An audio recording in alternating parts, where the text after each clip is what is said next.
सुंदरपुर नामक छोटे से गांव में गर्मी ने इस बार कहर ढा दिया था। खेत सूख चुके थे और तपता हुआ सूरज हर चीज पर आग बरसा रहा था। इसी भीषण गर्मी के बीच एक छात्र रहता था, अर्जुन। अर्जुन एक तेजस्वी और मेहनती लड़का था जिसे पढ़ाई का बेहद शौक था, लेकिन उसकी परिस्थितियां बिल्कुल अनुकूल नहीं थीं। उसका परिवार गरीब था और किसी तरह गुजारा करता था। इसके बावजूद अर्जुन ने ठान लिया था कि वह अपनी पढ़ाई जारी रखेगा।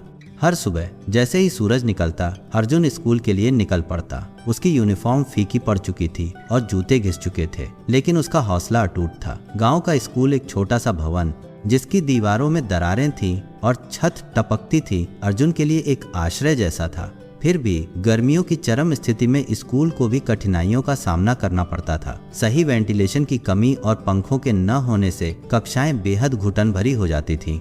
अर्जुन का पिता रामदास खेतों में मजदूरी करता था। वह अपने परिवार का पेट पालने के लिए जी जान से मेहनत करता, लेकिन उसकी मजदूरी बहुत कम थी। अर्जुन की माँ सीता घर के सारे कामकाज संभालती और जो कुछ भी थोड़ा बहुत होता उसी से घर चलाने की कोशिश करती। तमाम मुश्किलों के बावजूद अर्जुन के माता पिता शिक्षा के महत्व को समझते थे और अपने बेटे को पढ़ाई करने के लिए हमेशा प्रोत्साहित करते थे। गर्मी का कहर थमने का नाम ही नहीं ले रहा था। अर्जुन का स्कूल तक का सफर बेहद कठिन था। रोजाना कई किलोमीटर पैदल चलते हुए सूरज की तपिश उस पर बेरहमी से बरसती। धूल भरी सड़कें अंतहीन लगती और जमीन से उठती लपटें सब कुछ धुंधला कर देती। अक्सर अर्जुन रास्ते में एक छोटी सी धारा पर रुकता, थोड़ा पानी पीता और खुद को ठंडा करके आगे का सफर जारी रखता। स्कूल पहुंचने पर हालात कुछ बेहतर नहीं थे। कक्षा एक छोटी और तंग जगह थी जहां लकड़ी की बेंचें और एक ब्लैक बोर्ड ही सब कुछ थे। वहां न तो पंखे थे न ही कोई ठंडी हवा का इंतजाम। खिड़कियां भी गर्मी कम करने में नाकाम थीं। शिक्षक समर्पित होने के बावजूद छात्रों का ध्यान पढ़ाई में बनाए रखने के लिए जूझते रहते, क्योंकि इतनी गर्मी में ध्यान लगाना बेहद मुश्किल था। कई छात्र धूप से जले हुए चेहरे और थकान लेकर स्कूल आते, लेकिन अर्जुन सीखने की अपनी लगन के कारण चुपचाप सारी असुविधाएं सहता रहता। सारी चुनौतियों के बावजूद अर्जुन अपनी पढ़ाई में अव्वल रहा। उसके शिक्षक उसकी लगन से प्रभावित होकर अक्सर उसकी तारीफ करते। हालांकि वे भी छात्रों की मुश्किलों से भली भांति वाकिफ थे और पढ़ाई का माहौल बेहतर बनाने के उपाय सोच रहे थे। कुछ शिक्षक छात्रों के लिए बर्फ ठंडा पानी लाते तो कुछ ने अस्थायी पंखों का इंतजाम कर दिया था ताकि थोड़ी राहत मिल सके। एक दिन जब अर्जुन स्कूल से घर लौट रहा था, उसने देखा कि गांव के चौक पर लोगों की भीड़ जमा है। जिज्ञासा से वह आगे बढ़ा और पाया कि एक चैरिटेबल संस्था गांव वालों को पंखे और पानी के कूलर बांट रही थी। इस संस्था को छात्रों द्वारा झेली जा रही भीषण परिस्थितियों के बारे में पता चला था और वे मदद करने के लिए आए थे। अर्जुन की आंखों में उम्मीद की चमक आ गई जब उसने लोगों को पंखे लेते देखा। वह एक स्वयं सेवक के पास पहुंचा और अपनी कहानी सुनाई। अर्जुन की लगन और उसकी कठिनाइयों से प्रभावित होकर उस स्वयं सेवक ने वादा किया कि वह संगठन के नेताओं से बात करेगा ताकि स्कूल को भी कुछ मदद मिल सके। उस शाम अर्जुन ने यह खबर अपने माता पिता को सुनाई। रामदास और सीता को थोड़ी उम्मीद जगी, लेकिन वे पूरी तरह आश्वस्त नहीं थे। उन्हें पता था कि दान सीमित होता है और हो सकता है कि उनके गांव को पर्याप्त ध्यान न मिले। फिर भी उन्होंने अर्जुन को सकारात्मक बने रहने के लिए प्रोत्साहित किया। एक हफ्ते बाद वह चैरिटेबल संस्था अचानक सुंदरपुर पहुंची। उनके साथ स्थानीय सरकारी अधिकारी भी आए थे जो गांव की शैक्षिक जरूरतों को पूरा करने में रुचि रखते थे। अधिकारियों ने स्कूल का दौरा किया और वहां की स्थिति का आकलन किया। छात्रों को जिन दयनीय परिस्थितियों में पढ़ना पड़ रहा था उसे देखकर वे हैरान रह गए। अधिकारियों और स्वयंसेवकों को अर्जुन की कहानी और अन्य छात्रों की हालत ने गहराई से प्रभावित किया। उन्होंने स्कूल की सुविधाएं सुधारने का वादा किया। संस्था ने छत के पंखे लगाने, टूटी हुई छत की मरम्मत करने और पढ़ाई का माहौल बेहतर बनाने के लिए अन्य आवश्यक संसाधन उपलब्ध कराने का आश्वासन दिया। अर्जुन और उसके सहपाठी खुशी से झूम उठे। ठंडी और आरामदायक कक्षा में पढ़ाई करने का ख्याल ही उन्हें रोमांचित कर रहा था। पूरी समुदाय भी इस पहल में सहयोग के लिए आगे आया। स्थानीय व्यापारियों ने धन दान किया और गांव वालों ने मरम्मत के काम में मदद करने के लिए स्वयं सेवा दी। स्कूल में नवीनीकरण का काम लगभग तुरंत ही शुरू हो गया। पुरानी दरारों वाली छत की मरम्मत की गई और कक्षाओं में नए छत वाले पंखे लगाए गए। खिड़कियों को बदला गया ताकि बेहतर वेंटिलेशन हो सके और दीवारों पर नई पुताई ने स्कूल को एक ताज़ा रूप दे दिया।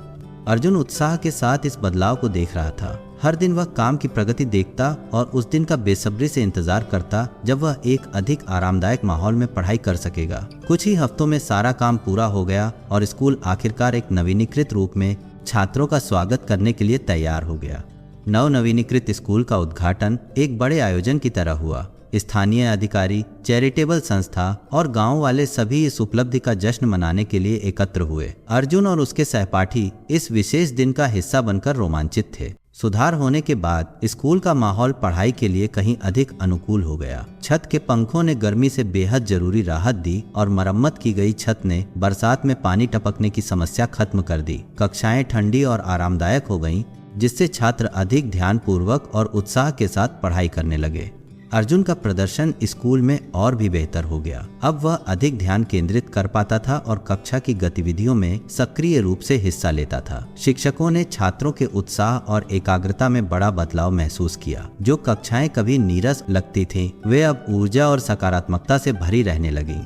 अर्जुन की सफलता ने अन्य छात्रों को भी और मेहनत करने के लिए प्रेरित किया। चैरिटेबल संस्था और समुदाय से मिली मदद ने उनके जीवन में वास्तविक बदलाव ला दिया था। अर्जुन और उसके साथी छात्र इस बेहतर माहौल में पढ़ाई करने के अवसर के लिए आभारी थे। स्कूल में हुए सुधार केवल भौतिक सुविधाओं तक ही सीमित नहीं रहे। चैरिटेबल संस्था ने छात्रों को शैक्षिक सामग्री जैसे किताबें और स्टेशनरी भी उपलब्ध करवाई। छात्रों के सीखने के अनुभव को बेहतर बनाने के लिए कार्यशालाओं और सह पाठ्यक्रम गतिविधियों का आयोजन किया गया।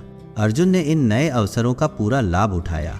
उसने विभिन्न गतिविधियों में हिस्सा लिया, जिनमें विज्ञान मेले और खेल प्रतियोगिताएं शामिल थीं। उसका आत्मविश्वास बढ़ा और उसने एक ऐसे भविष्य की कल्पना करनी शुरू की जहां वह अपने सपनों को पूरा कर सके और अपने समुदाय में बदलाव ला सके। सुंदरपुर गांव को भी शिक्षा के महत्व के प्रति बढ़ी हुई जागरूकता से लाभ मिला। माता पिता अपने बच्चों की पढ़ाई में अधिक सक्रिय रुचि लेने लगे और पूरा समुदाय शैक्षिक पहलुओं के प्रति अधिक सहायक बन गया। जैसे ही गर्मी का मौसम खत्म हुआ और बरसात का आगमन हुआ, सुंदरपुर गांव ने एक अद्भुत बदलाव देख लिया। स्कूल, जो अब आशा और प्रगति का प्रतीक बन चुका था, पूरे समुदाय के लिए परिवर्तन की किरण बन गया। अर्जुन और उसके सहपाठी इस सुधरे हुए माहौल में लगातार आगे बढ़ते रहे। अर्जुन की कहानी कई लोगों के लिए प्रेरणा बन गई। उसकी दृढ़ निश्चय और समुदाय व चैरिटेबल संस्थाओं के सहयोग ने न केवल उसका जीवन बदला, बल्कि उसके साथियों का भी। तपती हुई गर्मी अब बस एक धुंधली याद बनकर रह गई थी। उसकी जगह एक उज्जवल भविष्य ने ले ली थी, जो संभावनाओं से भरा हुआ था। गांव ने स्कूल की सफलता और उनके जीवन पर पड़े सकारात्मक प्रभाव का जश्न मनाया। अर्जुन कृतज्ञता से भरे दिल के साथ उस भविष्य की ओर देख रहा था जहां वह अपने समुदाय के लिए योगदान दे सके और दूसरों को उनके सपने पूरे करने में मदद कर सके। भीषण गर्मी से लेकर उम्मीदों भरे भविष्य तक की यह यात्रा सामूहिक प्रयास और अटूट संकल्प की ताकत का प्रमाण थी। अगर आपको कहानी पसंद आई तो और भी कहानियों के लिए चैनल को सब्सक्राइब करें।